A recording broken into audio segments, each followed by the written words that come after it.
पंडित महाविद्यालय junior college Lakhmapur. मी या शाळेची विद्यार्थिनी आहे।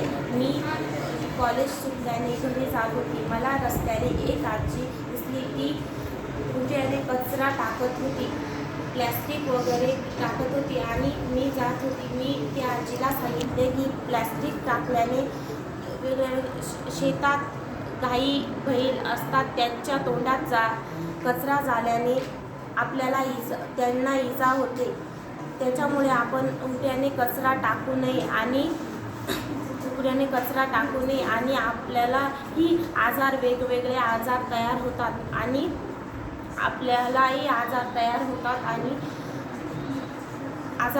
होतात। मग त्या आजीला समजलं आणि त्या आजीने माझी माफी मागितली आणि सांगितले, हो बेटा, मी आता परत टाकणार नाही, मला समजले, सॉरी, थँक्यू।